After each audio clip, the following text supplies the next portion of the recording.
Hi there, my name is Caitlin Bandy and this is my channel BandysBooks, and today we are here to talk about 2024 reading and channel goals. And Luna is here for moral support and also to give you a little dose of cuteness before the New Year's ends. So I can't believe that we're already done with 2023. It's about 3 p.m. my time. I'm in one of the last time zones to cross into the new year.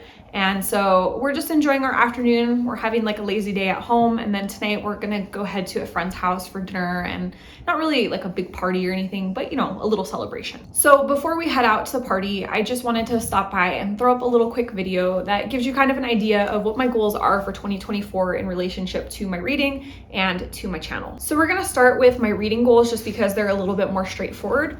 And the first of my reading goals is gonna be about how many books I read in 2024.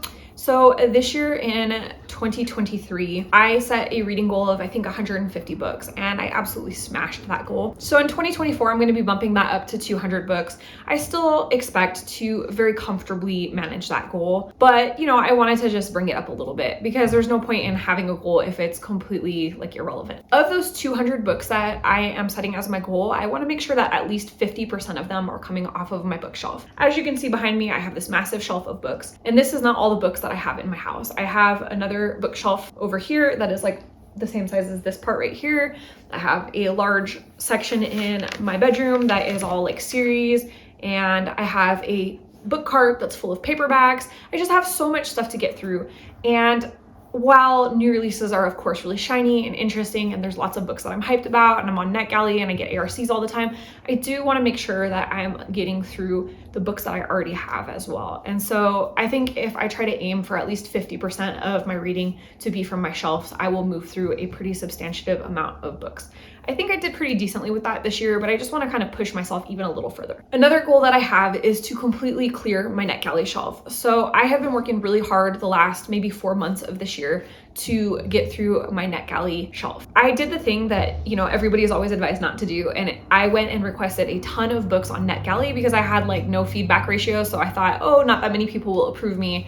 And then I got approved for almost everything. And I ended up with something like 170 books on my NetGalley shelf. And so I've been chipping away at it all year, but in the last 4 months, I've really picked up pace. I went from having like a 50% ratio to being at like 75%. So that's great. That's a huge improvement. I've cleared off a lot of books, but I still have a ways to go before I'm completely caught up.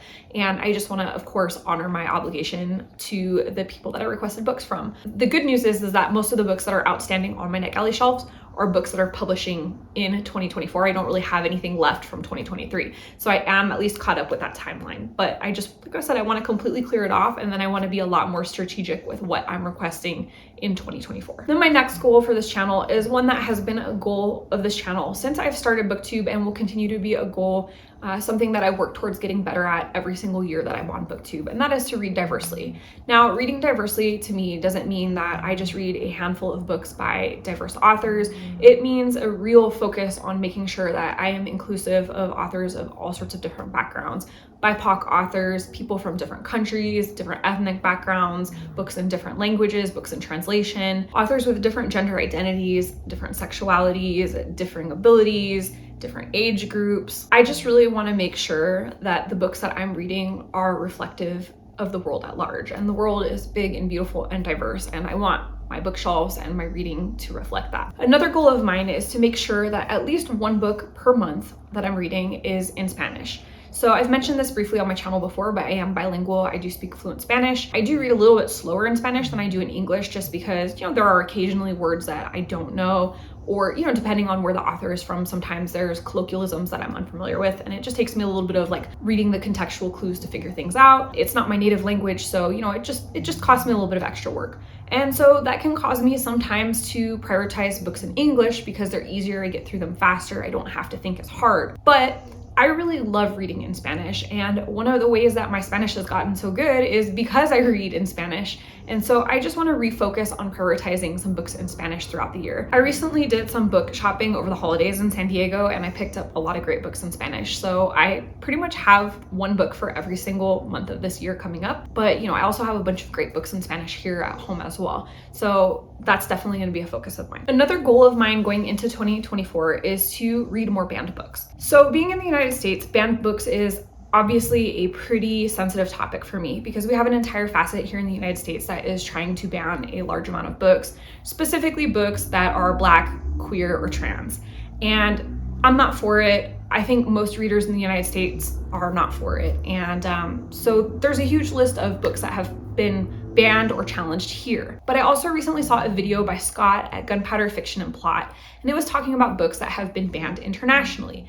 And I'm aware that there are books that are banned internationally. There's countries with human rights atrocities, and when somebody writes something that challenges those atrocities, often those books are suppressed, because why would, as a dictatorship, why would you want somebody writing about like this sketchy bit of history and calling attention to it, right? But I guess I've never really delved into it in a meaningful way. I've delved into the history of banned books around the world, but I haven't really delved into like a list of books on an international scale that are banned. And so that really challenged me to think about banned books in a larger scale. I was already planning to do some stuff on banned books for 2024. MJ has a really cool project coming up in 2024 related to banned books in the United States. And I'm going to be participating in that. But this is just making me like really think about this in a much broader scale than I initially anticipated. So I'm looking forward to reading banned books from the United States, but also some banned books from around the world as well. And my final goal in terms of reading is to read at least some of the books for the literary awards that happen in 2024. So I never really followed like the Women's Prize or the Booker Prize and National Book Awards, anything like that. Occasionally, I'd pick up a book and be like, oh, there's a National Book Award sticker. That must mean it's good. But I don't really like predict books or like get really into it. But having been on BookTube for a couple years now, it's really made me pay a lot more attention to these different awards. And I think this year I want to try to at least read some of the books that are up for like long lists and short lists for these various awards. I'm not quite sure yet which specific awards I'm going to focus on, but I do want to be a little bit more involved in that conversation. I think it's really interesting what the different awards focus on in terms of the types of books they like. And in a lot of cases, they introduce me to books that I might not pick up naturally. A good example would be like the Booker Prize. This is very literary. It's a lot more international, but not necessarily the international books that I find easily accessible. And sometimes they're released over in like the UK before they're released here in the US. So I would love to try to read a little bit more for these different awards and just be a little bit more involved in that conversation. Next up are my channel goals for 2024, and I have quite a few of them. Most of them are smaller goals, but I think I'm pretty excited about a lot of them. So first of all, my main goal for my channel in 2024 is to post more consistently. I have ADHD and I am one of those people that like my interest like kind of ebbs and flows. And so sometimes when I'm really high in interest, I post a ton of videos. And then when my interest starts to come back down, I don't feel as energized and it's harder for me to keep up with content. And so I'll disappear for a week, or I'll only post one video when I should have posted 4. I just want to work on a little bit more consistency. So instead of like spiking upwards and posting a ton of videos all at once and then tanking and not posting any videos, I just want to try and post regularly. I also want to work on participating in a few more readathons this year. I think I did pretty good last year. Like I did participate in quite a few. Definitely not every single month. Like there were months where I didn't participate in any readathons or booktube activities, but there were certainly months where I participated in 2 or 3 different readathons. I even got to help host a readathon this year, which was a first for me and a lot of fun. The thing that I liked about some of the readathons that I participated in is it caused me to read books that I might not have found otherwise. So for example, Scott hosted Straya September, and honestly, I realized I haven't read a whole lot of books by authors from Australia. And so now I have like a fantastic list of authors and books that are set in Australia or written by Australians to check out. And I participated in Trans Girl April, which really expanded my knowledge of trans authors. I mean, I had a handful of trans authors on my shelf. I've read a few books by trans authors, but I found so many fantastic books. It was really like a very expansive readathon for me. I found so many great recommendations. It just added like, again, 20 or 30 books to my TBR. So because of positive experiences like that, I do want to try to participate in more. Seeing the recommendation videos that come along with readathons gives you so many great suggestions, and because people are in different places in the world and from different backgrounds and different reading styles, it really tends to expose you to books that you may not find otherwise. Another one of my goals is to start a few monthly series on this channel. So I have a couple series that I'm hoping to start in January. I'm not going to talk about those in great detail right now because I don't want to spoil them, but I'm hoping that that's where that consistency is going to come into play. I want to, start it in January and follow through for the whole 12 months and really, get down to what I envision the whole thing looking like and like create some compelling series that people are interested in coming back for. I know personally with some of the other channels that I follow, whether it's on booktube or other segments of YouTube, I always find things like that interesting where, you have a theme that the person continues to create on throughout the year. So I'm hoping to do some of that myself. I also want to sit down and schedule out live streams for every Sunday where I can discuss what I was reading for the month, what's going on in my life, that kind of a deal. I've always been really hesitant to get too involved with live streams, and I think I didn't really also understand how to schedule live streams in the past, so I kind of just did them spur of the moment. And when you do them spur of the moment, people are not around, they're not aware that you're live streaming, so you're pretty much talking into a void. So I'm going to be working on scheduling live streams like a month at a time so that I can, do an update and touch base with people if they have questions or just like be a little bit more present. I feel like, of course, like people comment on my videos and I interact with them. And so I am present in that way. But I think that the benefit of a live stream is you're live, you're there, people can ask you questions and interact with you like as an actual person instead of just like, some comment back and forth. So that is one of my goals going forward in 2024 is to get back into doing my Sunday like weekly update. And it's not usually going to be a long thing, it's like a 15-20 minute video to just be like, here's what I'm reading, here's what's going on, anything exciting, and then that's it. And on that same subject, I'm also going to be trying to do a weekly reading sprint. I did a few of these during the Never Marathon, which I hosted in April, and that was a lot of fun. But it was also the same thing where I didn't really know how to schedule, reading sprints in advance. And so I would just like slap them up last minute. So I'm going to be scheduling those. I've got to figure out a time that consistently works. And I'm thinking it might be like on a Monday, just because Monday is one of my days off right now. But we'll see. I'm still figuring that one out exactly. But, I'd like to do an hour or two reading sprint type of a thing once a week. I also really want to get back to my recipe and review videos. So if you have been with my channel since the beginning, when I first started and then probably about halfway through this channel's lifespan, I did recipe and review videos where I'd read a fictional book, an character would talk about a food item, and then I would create a recipe based on that food item, shoot a video where I'm cooking that food item and reviewing the book at the same time. And it was a lot of fun. It's not necessarily the type of video that's going to get like hundreds and hundreds of views. In fact, in terms of viewership, that's like one of my lowest viewed videos.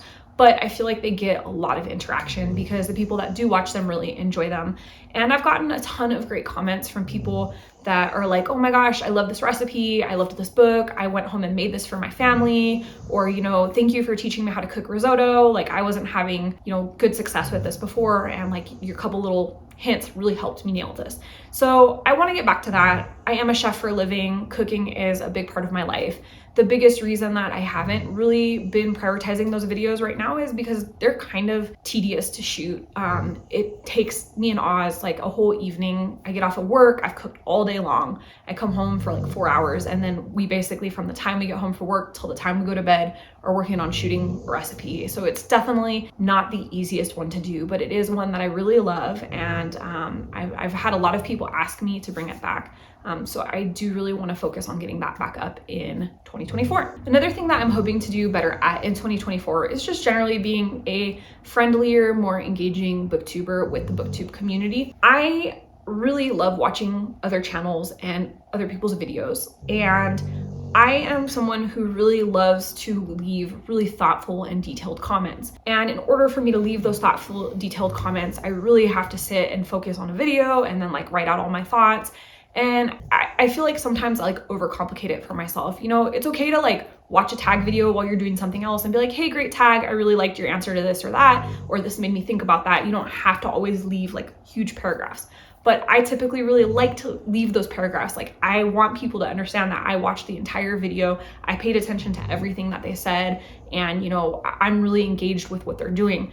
But I think that because I want that level of focus, sometimes it like puts me off from watching a bunch of YouTube videos and commenting because I feel like, oh, I'm not in the place to focus the way I need to be, or I don't really have the energy right now to like write out these big comments.